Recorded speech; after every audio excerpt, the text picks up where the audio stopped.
3 तलाक आदमी एक साथ दे, 3 मर्तबा दे, 3 वाक़ा होगा। लेकिन आप लोग सुनते होंगे कि 3 तलाक अगर एक साथ देते तो एक ही होगा। बेटे जरा सी बात पर हो जाते हैं खफा, हो जाते हैं खफा। बेटे जरा सी बात पर हो जाते हैं खफा, हो जाते हैं खफा। बेटे जरा सी बात पर, बेटे जरा सी बात पर हो जाते हैं खफा। माने खुशी के वास्ते, माने खुशी के वास्ते क्या क्या नहीं किया। इस जलसे के सदर मोहतरम जनाब मौलाना फजलुर रहमान कासमी दामद बरकातहुम से गुजारिश करता हूँ कि स्टेज से माइक पर तशरीफ़ लाएं और अपने नूरानी व इरफानी व हक्कानी बयानात से हम सामईन के पज़मुर्दा क़ुलूब को ताज़गी बख्शें। जनाब मौलाना फजलुर रहमान साहब आप सभी हजरात के साथ। नहमदुहु व नसल्ली अला रसूलिल करीम, अम्मा बाद, वअऊज़ु बिल्लाहि मिनश शैतानिर रजीम, बिस्मिल्लाहिर रहमानिर रहीम। लौ अंज़लना हाज़ल क़ुरआन अला जबलिन लरअयतहु ख़ाशिअम मुतशद्दिअम मिन ख़श्यतिल्लाह।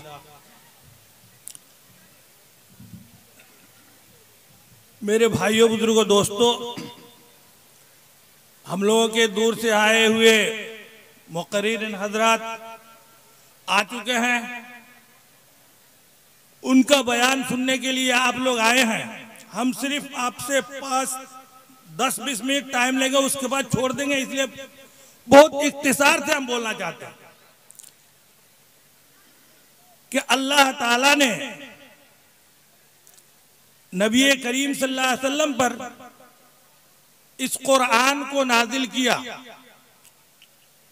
नबी करीम सल्लल्लाहु अलैहि वसल्लम ने इस कुरान को पढ़कर सहाबे किराम को सुनाया, इसलिए इसको कुरान कहा जाता है। और ये चूंकि अल्लाह का कलाम है, इसलिए इसको कलामुल्लाह कहा जाता है।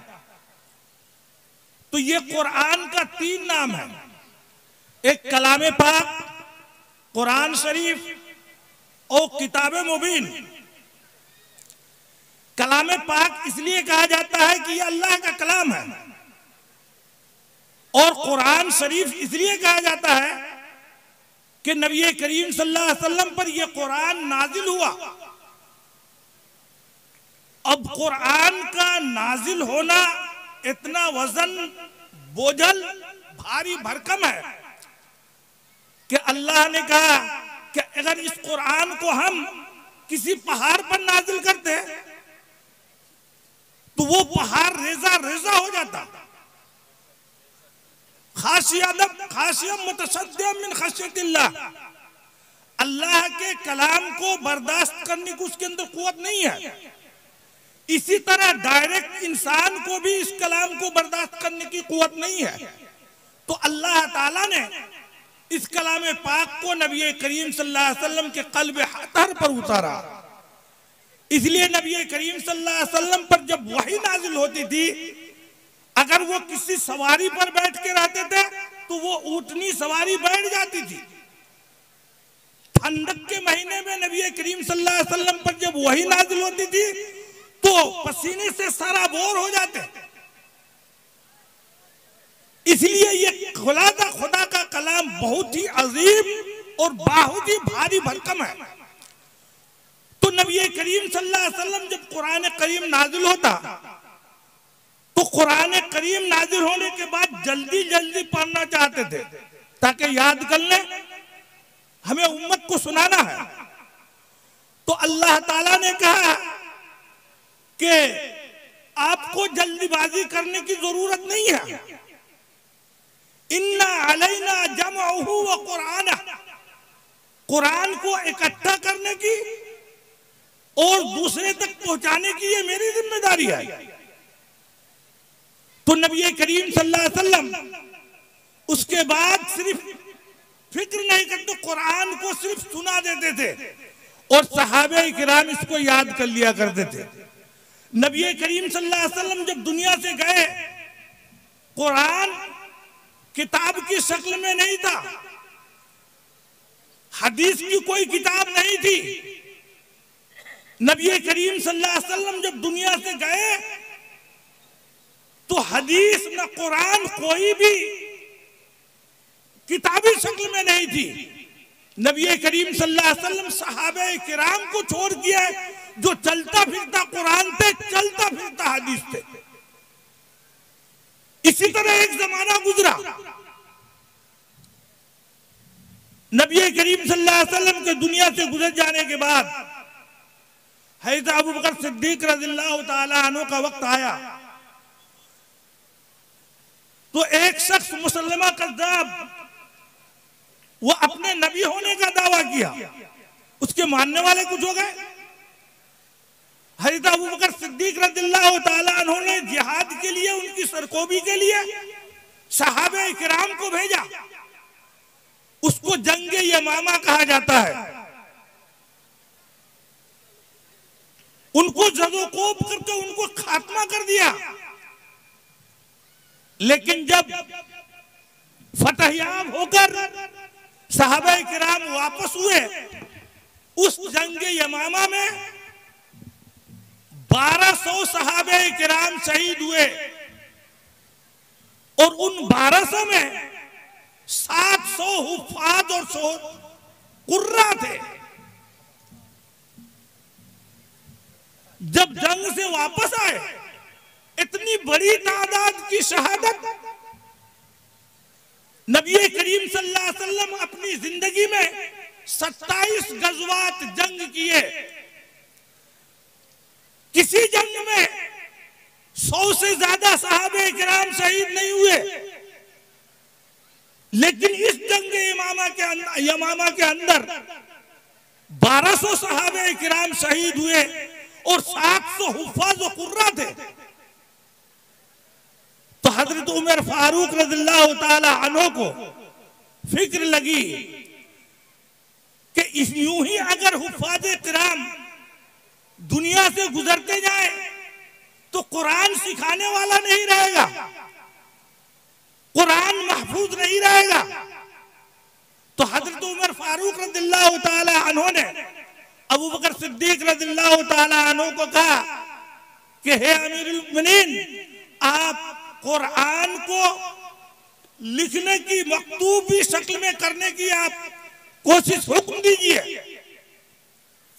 हज़रत अबू बकर सिद्दीक रज़ियल्लाहु ताला अन्हु फरमाते हैं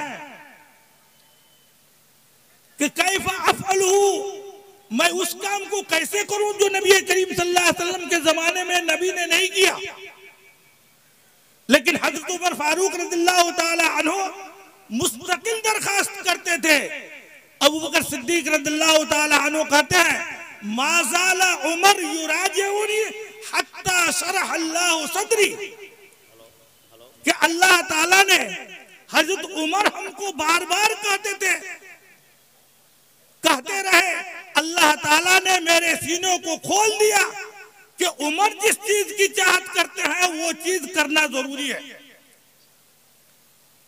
उसके बाद हज़रत अबू बकर सिद्दीक रज़ियल्लाहु ताला अन्हु ने ये हुक्म हज़रत ज़ैद इब्न साबित रज़ियल्लाहु ताला अन्हु कातिबे वही को दिया।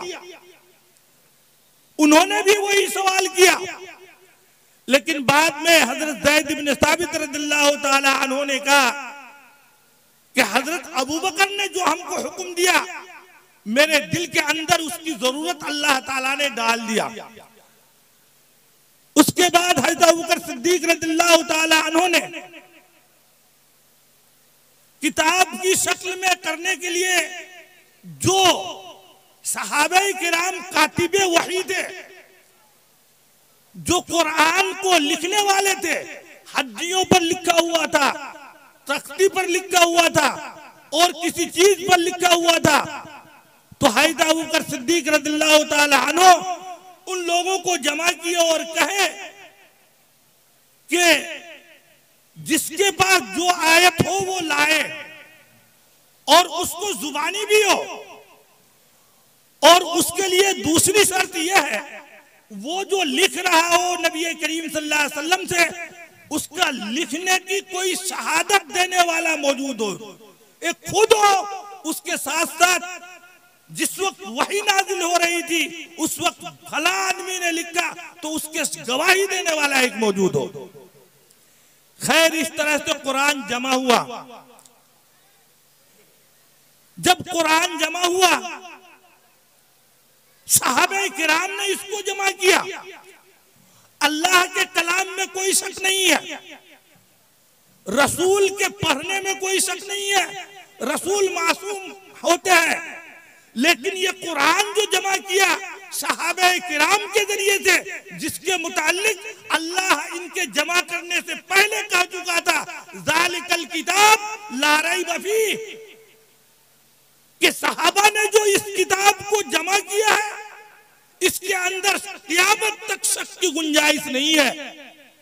इसलिए सहाबा किराम का दीन के मसले में जिस पर इजमा हो वो महफूज है, काबिले इत्तिबा है, उनका मुनकिर मुनाफिक है। क्योंकि अल्लाह ताला ने इजमाए सहाबा का शहादत दिया और अल्लाह ताला ने पहले ही अल्लाह शहादत दे दिया कि ज़ालिकल किताब ला रैब फीह, कि सहाबे किराम जो किताबी शक्ल देंगे ये कुरान की, इसमें क़यामत तो कोई शक नहीं है। और सहाबे किराम मुदल्लल है, मेयार हक है। इसलिए मेरे भाइयों बुजुर्गों दोस्तों, आज एक बात आप लोग सुनते हैं, तरावी 8 रकत न 20 रकत। कुछ मुसलमान भाई जो सहाबे किराम को नहीं पहचानते, वो हदीस कोई झूठो पेश करता है, उसके दिल में आ जाता है कि 8 रकत हो सकती है। खबरदार, सहाबा का जिस बात पर इजमा हो, चाहे मुखालिफ हजारों हदीस पेश कर दे, हजारों कुरान पेश कर दे, उसको माना नहीं जाएगा, क्योंकि सहाबा के इजमा के खिलाफ है। उस हदीस का मतलब बयान गलत कर रहा है, उस कुरान की आयत की तफसीर गलत कर रहा है। इसलिए नबी करीम सल्लल्लाहु अलैहि वसल्लम दीन लेकर आए, हम में से किसी ने नहीं देखा। पूरा दीन हम सहाबा किराम के अमल से पाए। लकुम फी रसूलिल्लाह ताला उस्वतुन हसना, तुम्हारे लिए नबी के अंदर बेहतरीन नमूना है। ये नमूना हमको कौन पहुंचाया? सहाबा किराम पहुंचाए। इसलिए सहाबा किराम का जिस बात पर इजमा है वो कतअन अगर कोई उसके खिलाफ हदीस लाए, इसलिए जो भी हदीस, जो भी कुरान की तफसीर अगर सहाबा के अमल के मुताबिक होगा तो वो मोतबर होगा, और जो तफसीर और हदीस का मतलब सहाबा के अमल के खिलाफ होगा वो मोतबर क़यामत तक नहीं होगा, उसको मानना नहीं है। इसलिए नबी करीम सहाबा किराम का इस पर इजमा है। 20 रकत तरावी है, बिला दलील के, बगैर हदीस कुरान के देखे हमको ईमान लाना पड़ेगा कि 20 रकत बिल्कुल सही है। जो 8 रकत कहते हैं उनके अंदर गलती है, धोखाबाजी है, इसको मानना नहीं है। और एक बात का अगर खत्म करता हूं, आप लोग सुनते हैं कि 3 तलाक आदमी एक साथ दे, 3 मर्तबा दे, 3 वाक़ा होगा। लेकिन आप लोग सुनते होंगे कि 3 तलाक अगर एक साथ देते तो एक ही होगा। हदीस पेश करते हैं, झूठ बोलते हैं, तफसीर गलत करते हैं, किस बयानी से काम लेते हैं। ख्याल रखिए, सहाबा किराम का इस पर इजमा है, किसी सहाबा का इख्तिलाफ नहीं है कि तलाक एक साथ दिया जाए, 3 मरतबा दिया जाए, 3 जगह दिया जाए, 3 तलाक देने से 3 तलाक ही वाक़ होगी। इसलिए इज्मा है, इसमें सहाबे किराम एक राय, अइम्मा एक राय, मुहद्दिसीन एक राय, उलमाए किराम की एक राय। इसलिए खबरदार इस धोखे में नहीं पड़िएगा कि 3 तलाक को 1 तलाक मानकर आप अपनी बीवी को अपने पास रखिएगा, ये हराम होगा, ज़िना होगा। चूंकि ये इज्मा के खिलाफ है। अगर मुखालिफ जोतना हदीस लाए, कुरान की तफसीर लाए, सहाबा के अमल से मेल नहीं खाता है, क़यामत तक उसको नहीं मानेंगे, नहीं माना जाएगा। इसलिए इज्मा दलील दीन की कुरान है, सुन्नत रसूलुल्लाह दूसरी दलील है, और तीसरा है इज्मा, और खास तौर पर इज्माए सहाबा। कुछ बेवकूफ है जो अपने को अहले हदीस कहलाते हैं, इस दीन के चेहरों को बदल देना चाहते हैं, और वो हज़रत उमर फारूक तमाम सहाबे के इज्मा को वो जो तरावी 20 रिकत है उसको 8 रिकत में लाना चाहता है, और तलाक 3 देने से 3 उसको 3 देने से 1 में लाने। खबरदार, इसको क़यामत तक नहीं मानिएगा। अल्लाह ताला हम सबको नबी करीम सल्लल्लाहु अलैहि वसल्लम की सुन्नत और सहाबे किराम की सुन्नत पर मानने की, चलने की तौफीक अता फरमाए। हुजूर की सुन्नत, सहाबी की सुन्नत में कोई फर्क नहीं है। अलैकुम बिसुन्नती व सुन्नतिल खुलफाए राशिदीन अल महदी। मेरी सुन्नत जिस तरह जरूरी है, सहाबे की सुन्नत जरूरी है, क्योंकि मेरी सुन्नत सहाबे की सुन्नत के जरिए से दुनिया में फैलाया गया। इसलिए अल्लाह ताला हम सबको नबी करीम सल्लल्लाहु अलैहि वसल्लम की सुन्नत और सहाबे की सुन्नत पर चलने की तौफीक अता फरमाए। अल्लाहुम्मा आमीन।